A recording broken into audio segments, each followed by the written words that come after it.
Hello and welcome everyone to today's webinar, Cybersecurity for the Small Business and Remote Worker. I'm Jolene Carey-Pace, the Program Coordinator at the Wilkes University Small Business Development Center. I'm so happy that all of you could join us for this session today. I'm not hearing anybody. Can everyone else hear me? I can hear you. Yes, I can hear. Maybe try leaving the room and then re-entering. And make sure you're connecting to audio when you enter the room.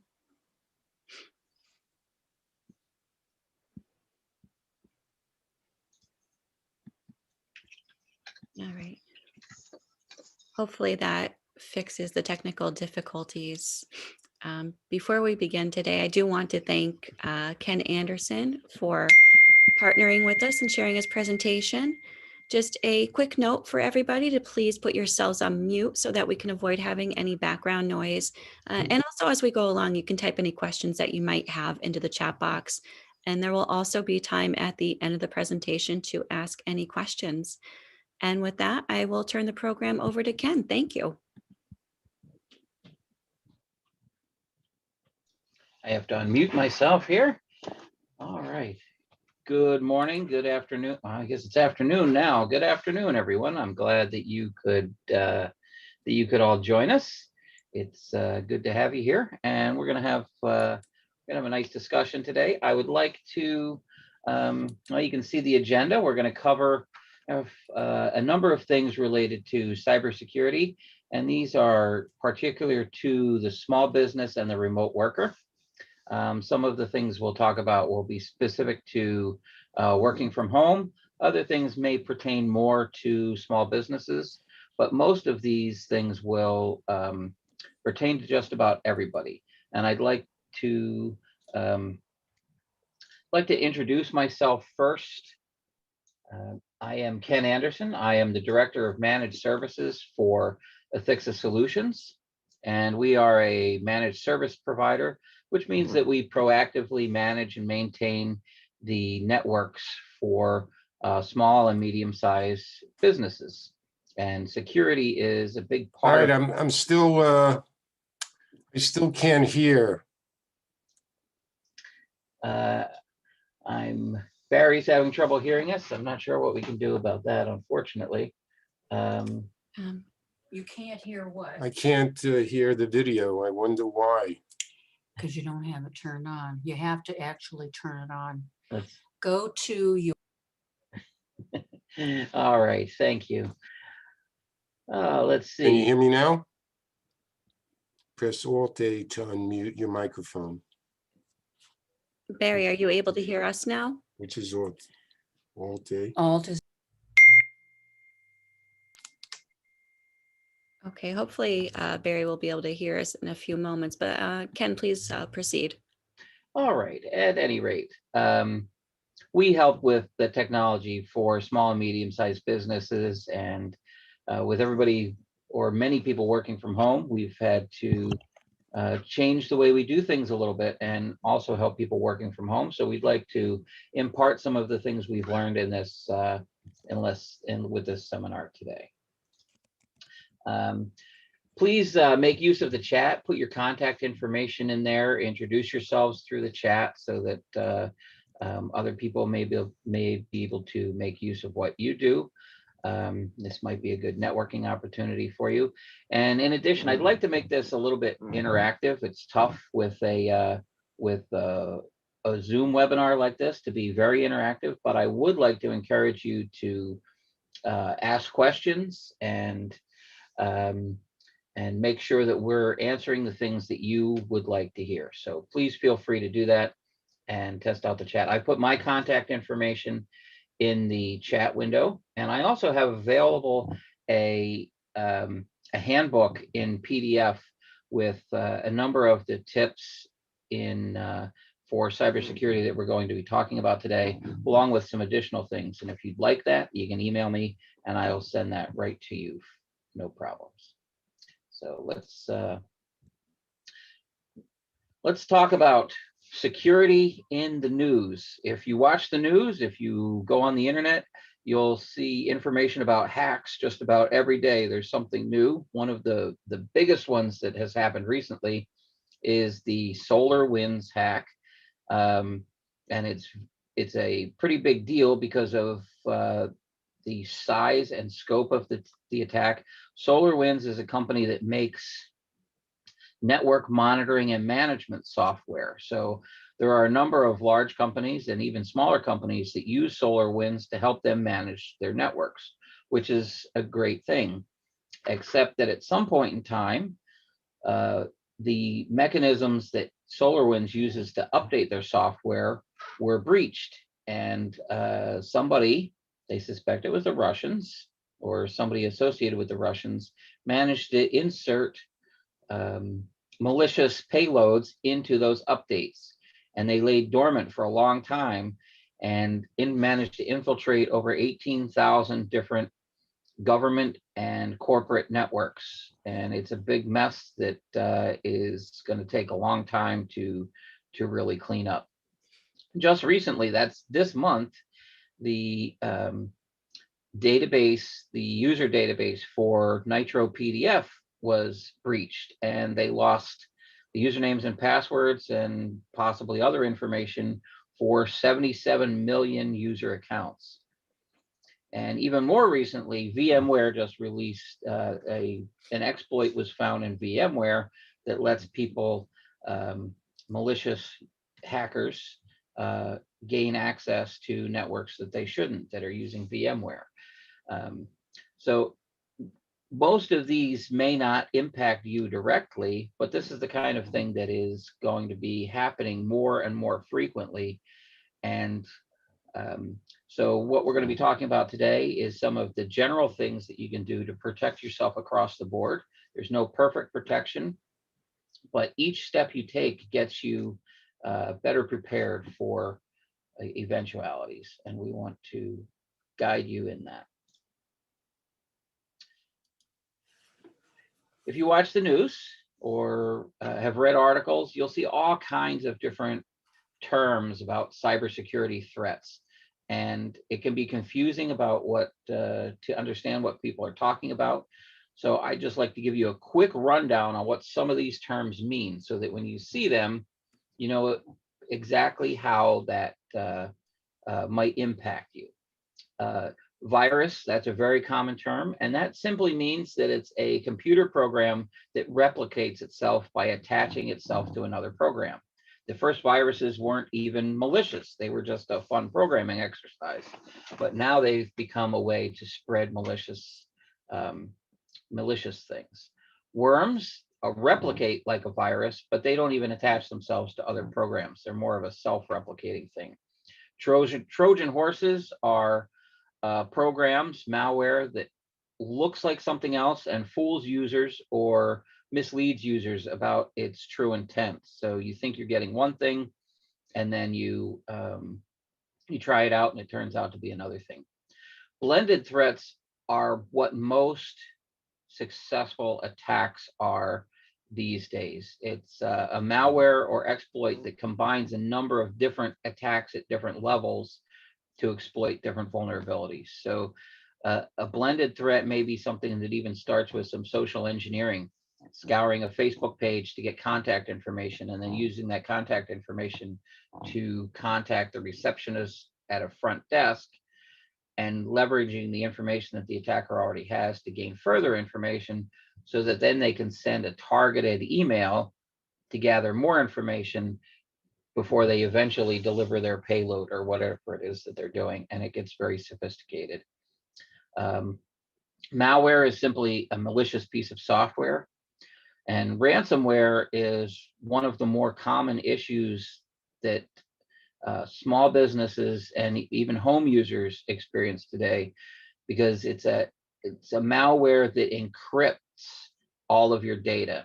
So you have your data, you have your computer, you have your data there, but you can't use it because it's all encrypted. And the hacker wants a ransom. They want to be paid to unencrypt that software. And that's happened many, many times. I'm sure hospitals and governments and agencies have been ransomwared, and it's a scary thing when it happens. Spam is simply junk email or unsolicited mail, but that can have malware in with it, or phishing, which we're going to talk about. Phishing is an attempt to obtain sensitive information, whether it's usernames or passwords or other personal information, through a disguised email or IM. And I'm sure just about everybody has seen these come through. It looks like it's from your bank, or it looks like it's from Amazon or UPS or anywhere, and they say, "Ooh, your account's expired, click here." And you don't ever want to do that, because when you click, it takes you to a site that may even look legitimate, but once you put your username and password information in there, it's been stolen from you. Spear phishing is a more targeted type of phishing attack. It means they will have personal information that they can use to make it look like it's coming from someone you know specifically, with maybe even some personal information to try to convince you that it's from that person. But it's malicious, and again, they're trying to get more information from you, or trying to get you to transfer funds by wire, or something like that. DDoS is something that usually affects larger companies. You may even see it affecting big organizations like Google or Microsoft or Yahoo or other places, and that's a denial of service.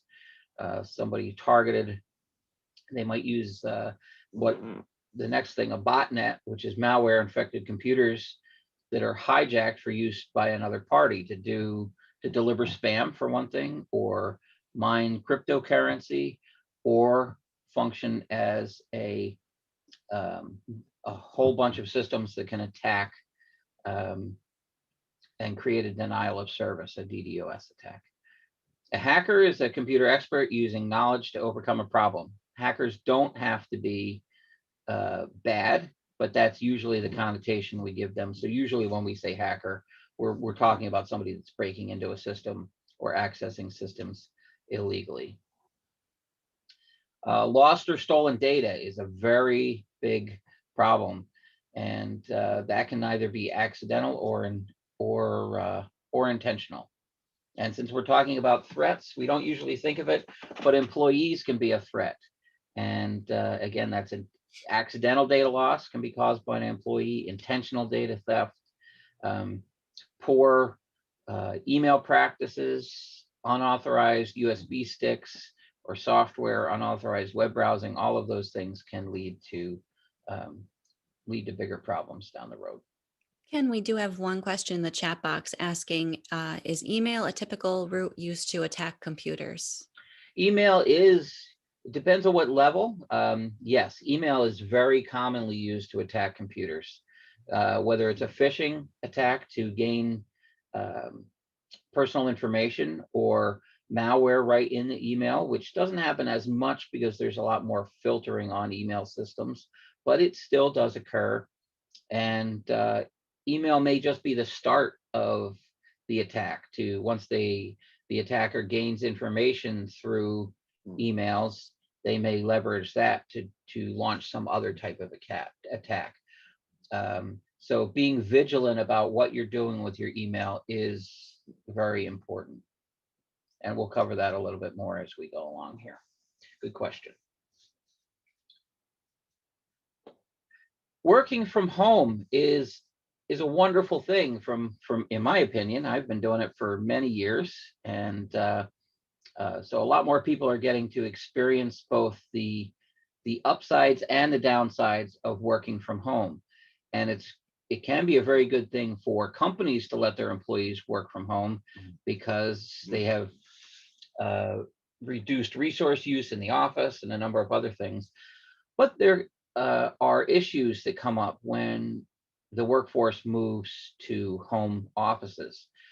You have an increased attack surface, because instead of just protecting a main office, now you have all of your employees at separate locations that each have an access point that can be attacked. Network traffic has increased because now you're emailing more, you're file sharing more, you're using more cloud services. All of these things are not bad things, but it does make it more challenging to protect your systems. Access to quality IT support is a challenge. When everybody's in an office, you can have an IT staff that can support that whole office. It's much more challenging when everybody's spread out to homes, and that's one of the things that we do, is assist other companies with that IT support when everybody's spread out. It also increases the likelihood of a phishing attack having success, because now you have less direct contact with the people that you're emailing back and forth, and it makes it a little bit easier for suspicious emails to zip through without thinking, oh, that might be a suspicious behavior. And when people are working from home, they might not even be using a company computer, or the computer that is a company computer might be also used for personal use.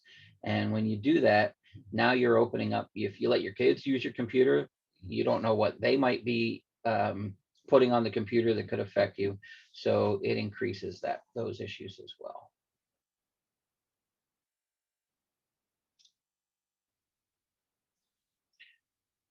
Almost everybody working from home is going to be doing so over a Wi-Fi network.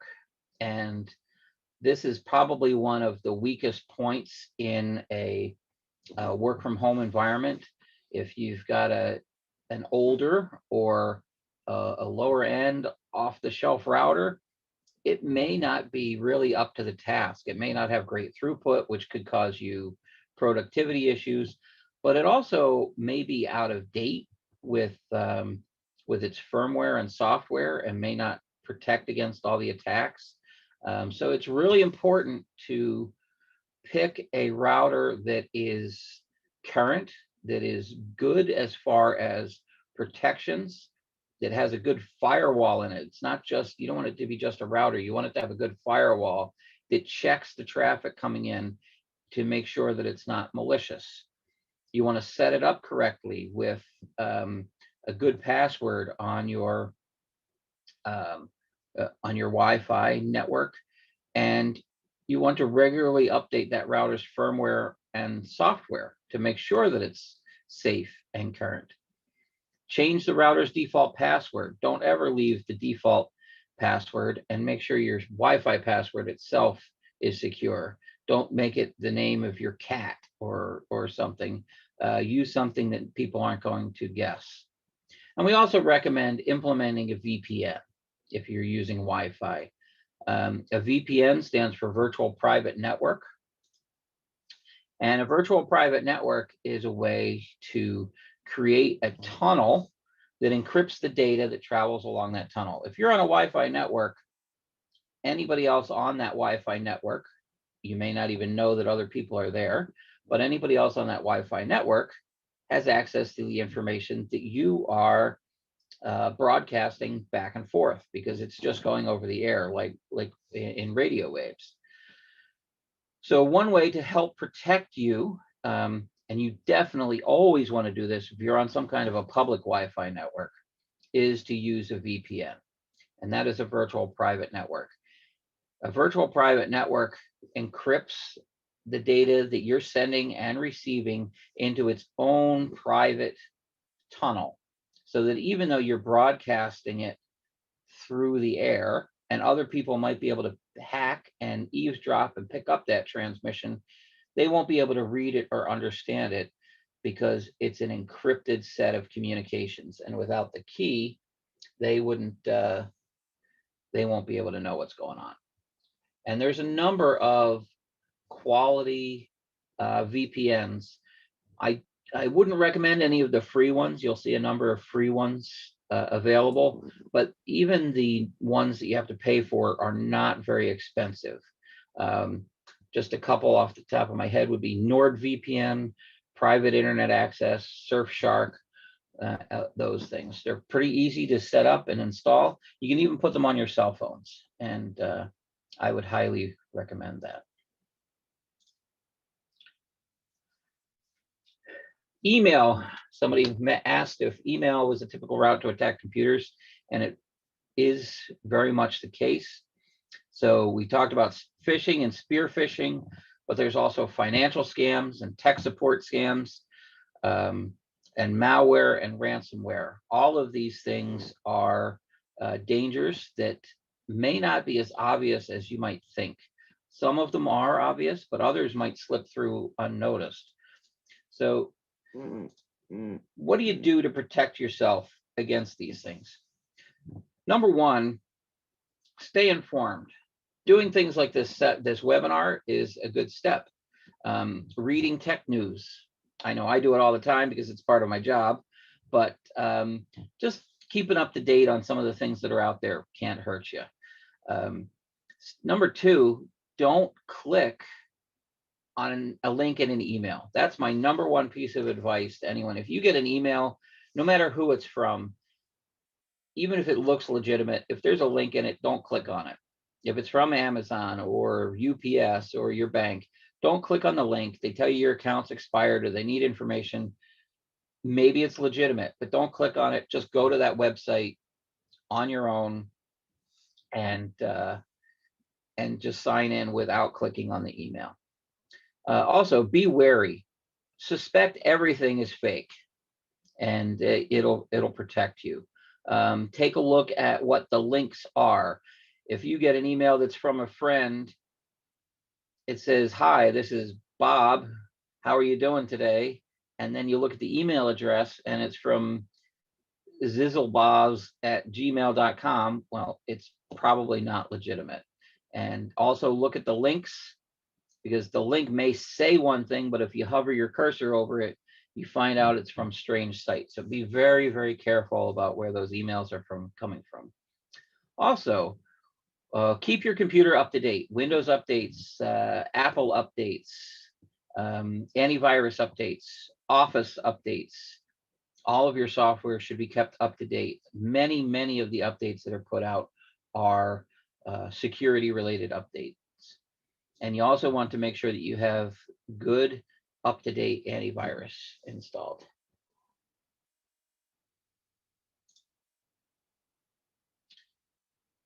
In addition to email, the software you use can be vulnerable to viruses, to ransomware, to just poor programming practices, to hackers that know what the vulnerabilities are in the software. And there's some key things you can do to protect yourself against those areas. Number one, keep your computer up to date. Update your Windows, update your, and this is a little trickier if you're not an IT guy, update your BIOS, which is the screen that pops up when you boot, and your firmware. And you may need to get some tech help to do that. But you also want to use reputable, up-to-date antivirus, such as Symantec or Norton or Bitdefender, Kaspersky, Sophos, those things. Keep the rest of your software up to date. We're using Zoom today, but Zoom has had some vulnerabilities in it. So you want to make sure your Zoom is up to date, your Adobe, your QuickBooks, your Java, your web browsers, your Office suite, all of these things. And browse safely. Be careful on the internet. Don't go to weird corners of the web where dangers lurk. Excuse me just a minute.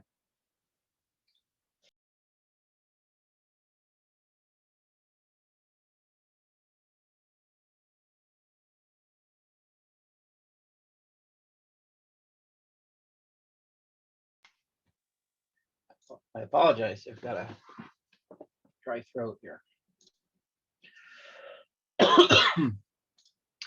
Insecure passwords are dangerous. Using a weak password that is easy to guess or simple is not a good idea. Sharing passwords, and I don't, by password sharing, I don't mean sharing passwords with your friends, or your family members, which isn't a good idea. But by password sharing, I mean sharing passwords between accounts. How many of us have 1, 2, 3 passwords that we use everywhere? It's very common, because who wants to remember 785 different passwords? Who can possibly remember 785 different passwords? But it's really important that you don't share passwords between accounts. And there are ways to do that. So some recommendations would be to use strong passwords or phrases. By strong passwords, we're talking about passwords that have a mix of upper and lowercase, numbers, and symbols in them. And they need to be at least 8 characters long, preferably 12 to 16. You want to use a different password for every account. That way, if somebody is breached, which is going to happen, it happens all the time, they get your username and password for that account, but not for your other accounts. If you're sharing passwords, they can get access to all kinds of stuff just by breaching one place. And the only way to really do that is to use a password manager. A password manager lets you have a database of passwords, and that database itself is encrypted so that even the developer of the password manager can't get access to any of your passwords. But it also lets you have a separate password, a random strong password for every single account. And that password manager helps fill in the password when you go to different sites. And you can use that. You can use the password manager on every computer and on your cell phones, and it makes things much safer and easier to use. There's a number of password managers we can recommend: LastPass, Dashlane, Keeper. Most of them have some kind of a free version and a paid version that has more features. I also recommend implementing MFA on everything that you can. MFA is multi-factor authentication, so that when you log in, you're not using just a password, you're also using a second method of authentication. And the one we would recommend would be an authentication app on your cell phone. You can use email authentication, where the site sends you an email with a code that you have to put in, or a text message, but those are less safe than an authenticator app. Google has an authenticator app. There's one by Duo, there's one by Microsoft, and those are free apps to download. And you get them set up, and then when you log in, you just check your app and just type in the little code, and boom. I'd also recommend subscribing to a site such as haveibeenpwned.com. Anytime there is a breach of accounts, where your email address or your account name is identified, you would get a notification letting you know that had happened, so that you can change your passwords for that account. Most of the password managers have that built into them as well. Okay, I see that we have a question here. Hi, Ken.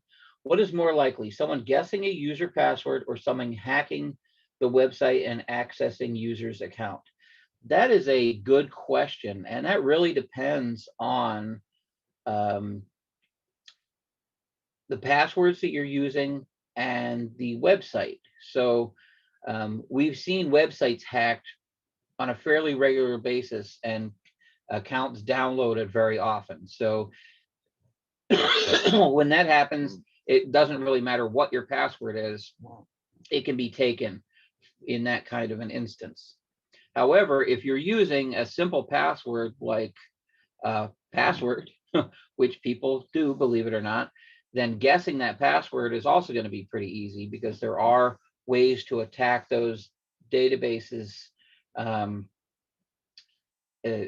and guess passwords. They'll do brute force attacks. A computer can shoot 10,000 passwords a second at a website if the website isn't set up correctly, and get in through brute force attacks. So I would say if you're using very good passwords, then it's more likely someone will hack the website and gain access to account information. And that's why you need to use a different password for every account.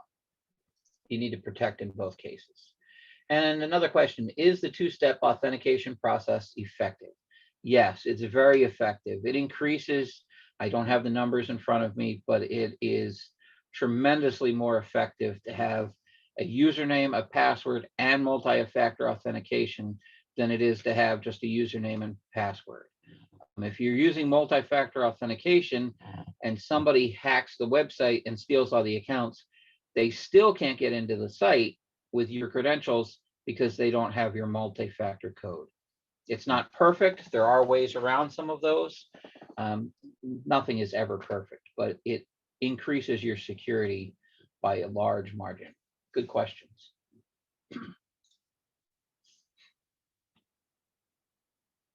When we talk security, I always talk backup.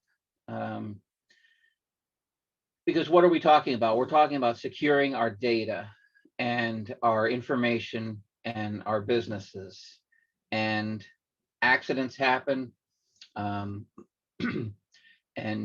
disasters happen, even if nobody malicious is trying to do things.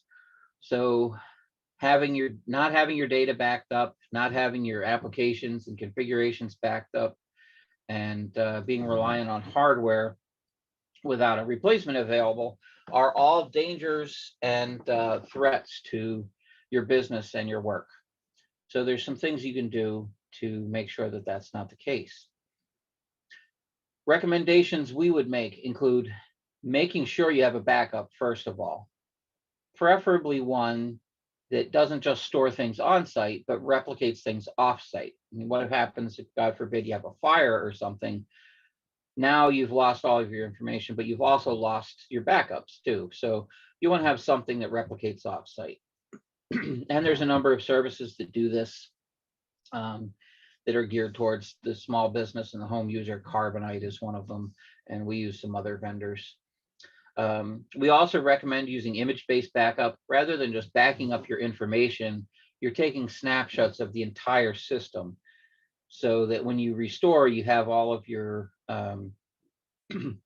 serial numbers and passwords and login keys and all of that restored all at once, rather than trying to rebuild a system and recreate it and having just your data backed up. We also recommend having spare hardware available. Think of the things that you rely on. You're going to rely on a computer, so you want to have a spare for that. But also, most of us probably rely on the internet for just about all of our work. So if you've got a single point of failure anywhere in there, whether it's a modem or a router or a switch or something like that, it would be good to have a backup for that. Some people rely on printers, webcams, those things. Anything that is critical for your business, it's a good idea to have a spare handy.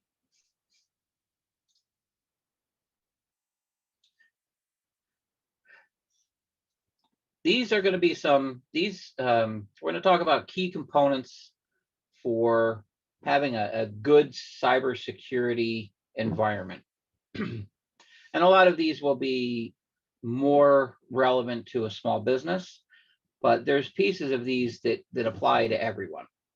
And we like to start with user training, because users, employees, yourself, if you're in business for yourself, can be the biggest strength or the biggest weakness. And the way to ensure that employees are a strength instead of a weakness is through user training to do things like this. Threat awareness is really important. Understanding what phishing and spear phishing is, what that looks like. Preparing your receptionist for thinking about social engineering. Is that call that I just got legitimate, or are they just searching for information? Be careful about the information that's provided. Yes, you need to be helpful to your customer base, but you also have to be careful. Look out for fake email and internet links. Know what they look like. What is the problem of taking data home on a flash drive and then, having that flash drive fall out of your pocket on the way to the car? Those types of things. Establish best practices and make sure you know make sure your employees know what they are. practice good network security. All of these things are very, very important.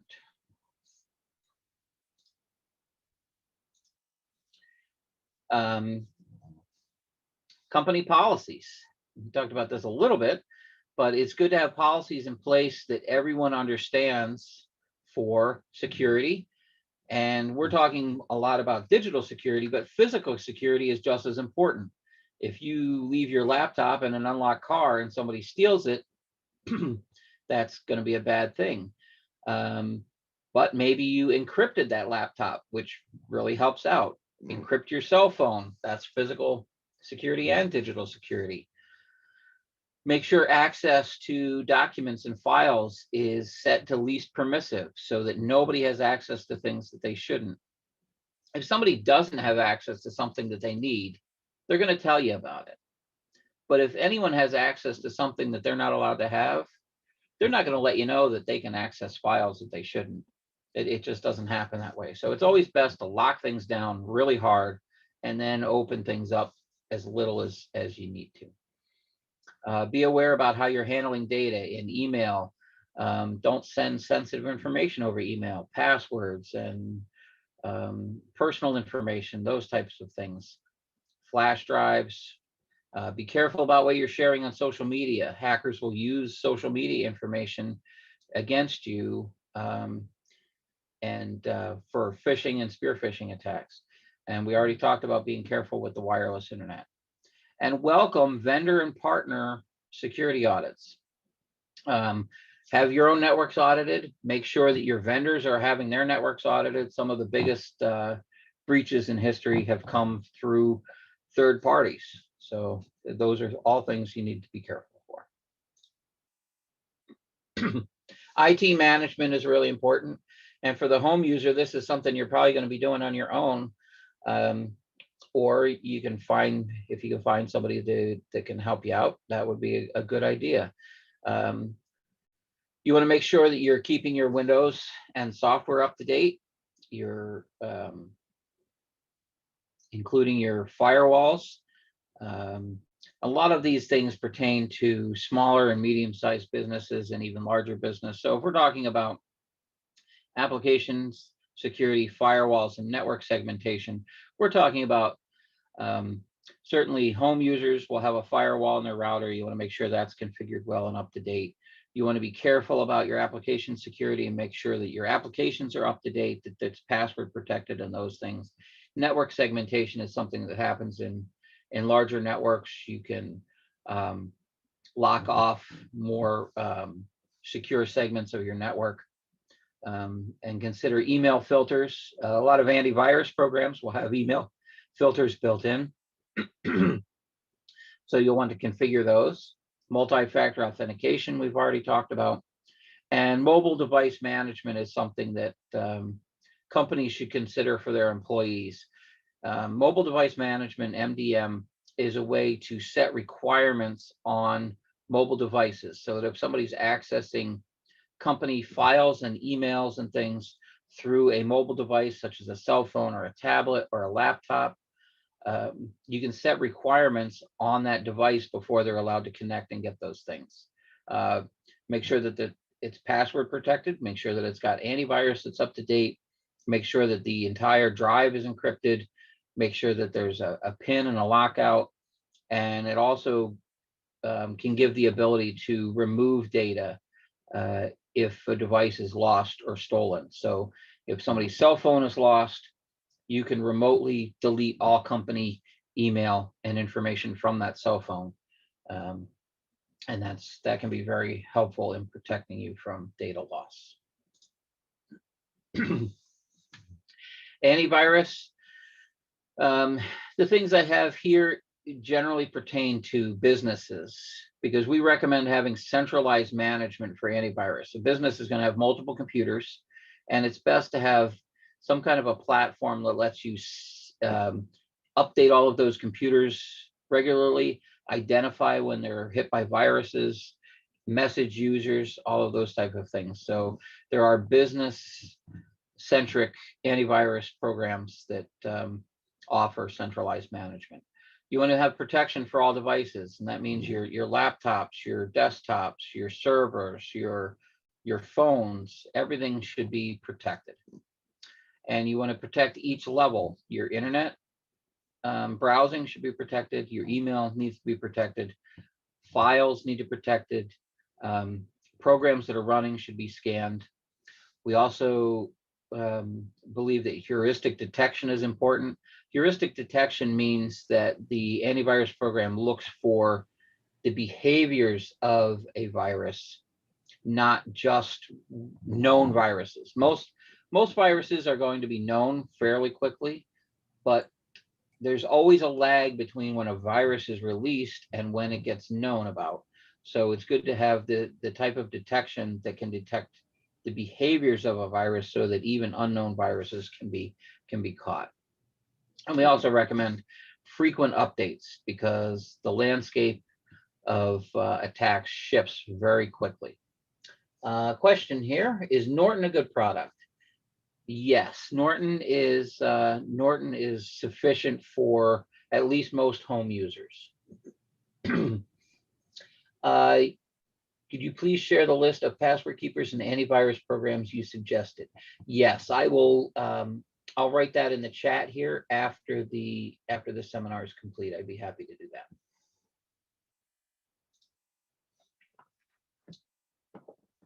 Backup. We talked about this before, but this is so important.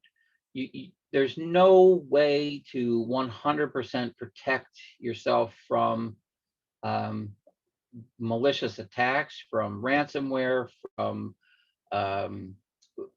disasters, fire, flood, loss, that type of thing. So you want to have a contingency. You want to have a backup just in case something does happen. It's great to go through all of the effort to protect yourself on the front end, but you also want to make sure that you're covered just in case something does happen. And when we talk about backup, we start with recovery, because without recovery, your backup doesn't do you any good. I can't tell you how often I've seen people say, oh yeah, I have a backup, and then they pull it out and they realize they've never tested it and it doesn't work. So we always start with recovery. Make sure you can recover not just your data, but everything that you need, and that's really important. Consider whether you're storing things locally or offsite or cloud. You can store things in multiple locations. You can never have too much backup. You might spend too much money on it, but I don't know that there's any such thing as too much backup. Also need to consider whether you're backing things up that's hardware dependent or virtualization. If you're doing hardware dependent restores, that means you need to have a piece of hardware to replace the one that you lost before you can restore. If you've got the option to do virtualization, you might be able to get your information back up and running quickly, more quickly, while you're waiting for hardware to be replaced. It's really important also to have a recovery plan. Start planning now before you have a disaster event, and it'll make recovering from that disaster much easier, because you already have an idea of what to do. Even if it's just a framework and not detailed, at least you'll know where to start. You want to start with a risk analysis, identify, and every company, every home user is going to have a different set of risks. Some people might have to worry about floods, other people might not, it's going to depend on who you are, what you're doing. And so identify your risks. From those risks, develop an incident response plan. Choose how you're going to respond to each risk that you have identified. I'd also recommend looking into cybersecurity insurance. If you are hit with malware or ransomware or something of that nature, it's going to cost money to mitigate that, to recover from that, to restore your data, there might be lost time. Your customers may be impacted. It can be a very big deal and very expensive. So having cybersecurity insurance to assist with that is very important.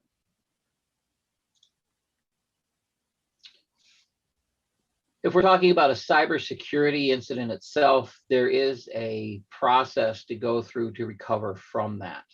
And this is just a real quick summary of that process.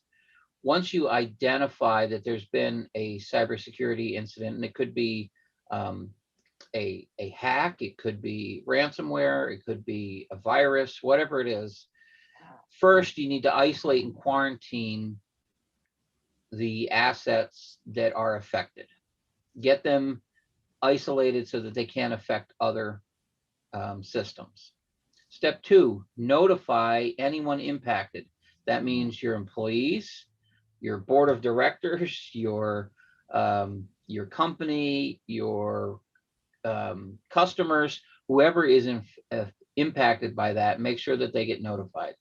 Change passwords immediately to stop that from going any further. Then start your mitigation efforts with antivirus and malware scans, restoring from a backup, and getting your systems back to where they were, and then go through and install system software and updates, add more protections if necessary.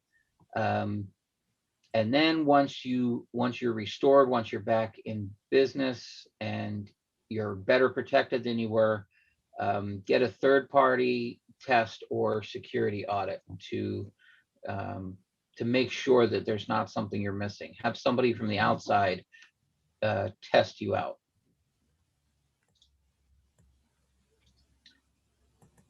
With all of these things, with all of the protections against threats and the cybersecurity issues, we've talked about a number of things, and it's really hard to do all of them at once. You can't really do all of them at once, but keep in mind that you're only as strong as your weakest link.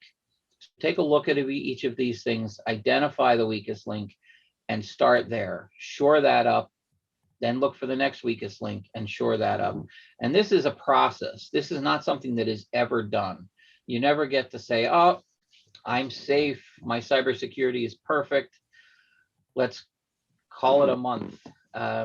Unfortunately, there's always new evolving threats, and in the IT world, things are always changing. So this is a process. It's something you need to continuously evaluate and protect against to keep yourself safe. And with that, I'll take any questions you might have. And I will, let's see, I will fill out this. I will add those.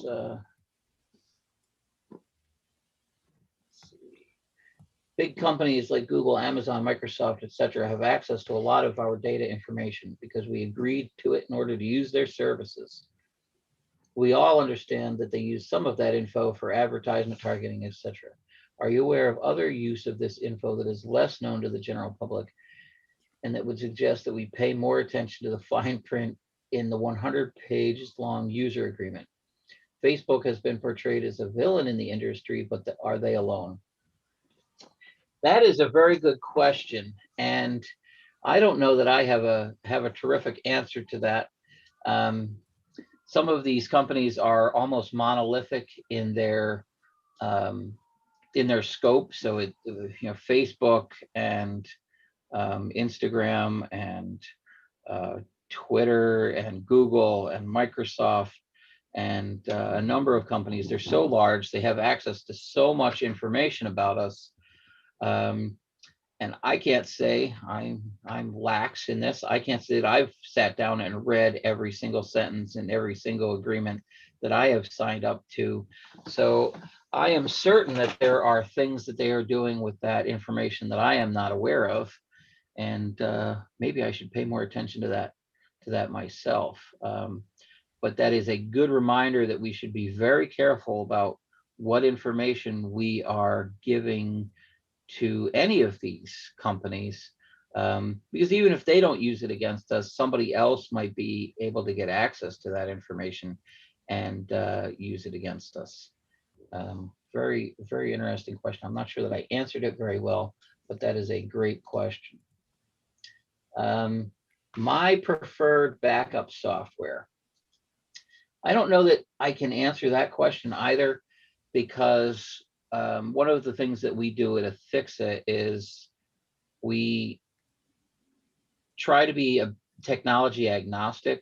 We evaluate a specific need and then identify the technology or the software that is best for that need.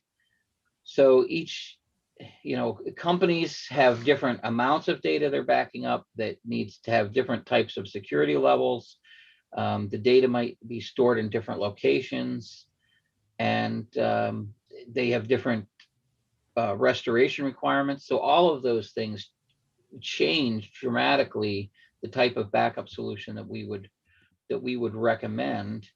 And one thing I would say is, before implementing a backup solution, review it. We prefer to use companies that are trustworthy because you're trusting them with your data. So make sure that you are using a company that's not going to fold or go out of business in short order. So the larger companies are quite often a better choice for that. Microsoft's probably not closing next month. And so as far as backup providers, there's some very good backup providers out there that are reputable. And check the tech sites, ZDNet, CNET, PC Magazine. They all have reviews and recommendations based on what you're trying to back up and what your needs are. Is there any risk using a webcam for Zoom meetings versus just using your computer? Do you have any suggestion on available webcams? When you say just using your computer, do you mean using Zoom without a webcam, or do you mean using the webcam built into a laptop? Not quite sure I understand the question.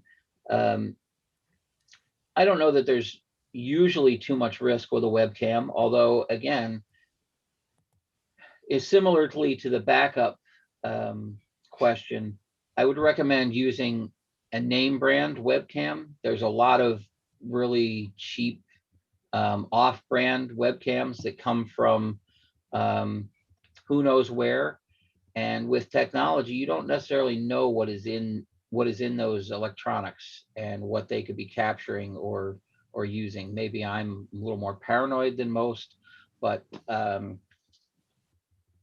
it's pretty easy to put some kind of a little chip in a device like a webcam that allows that information to be sent places you don't want it to go.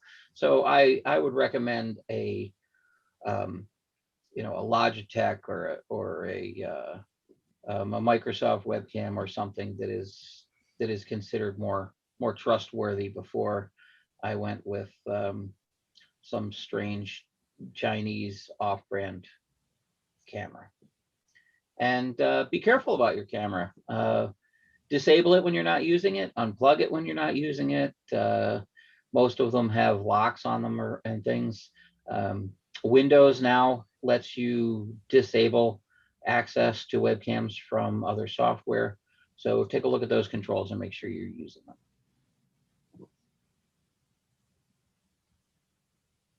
Any other questions?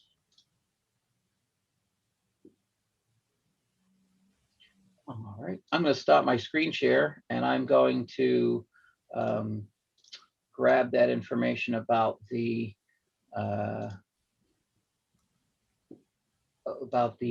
backup software. Let me see. I'm trying to remember what the question was now. Oh, password keepers and antivirus programs. Password keepers and antivirus. Thank you very much. Yes, indeed. All right.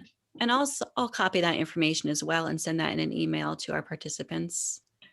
And I'll just remind everybody, I do have a cybersecurity handbook I can send anyone that's interested. So if you'd like that, just shoot me your email address, send me an email, or type it in the chat here, whatever you want, and I will I will send you that handbook, and I'll make sure I don't put any links in it, so you don't have anything to click on.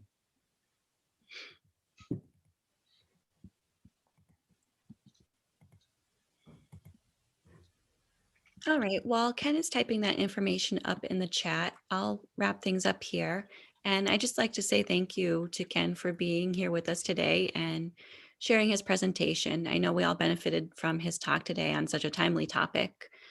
I do have just a few housekeeping notes. I'll be making available the recording of this training on the Wilkes University SBDC YouTube channel, and I'll email that link to all attendees as well. Also, I'll be emailing the link to a post-event survey so that we can determine which of our resources will best suit your needs and what topics you would like to see as training sessions in the future. And as I mentioned, I will take that information that Ken is typing up in the chat and include that in my email to everybody.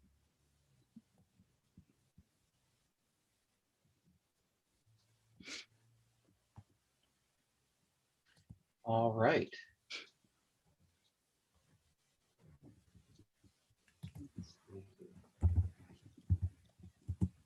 All right, thank you all. I appreciate your attendance today. Thank you very much, Ken, and have a wonderful rest of your day, everyone. We look forward to seeing you at future webinars. Thank you so much. Enjoy your weekends, everyone. Bye, everyone.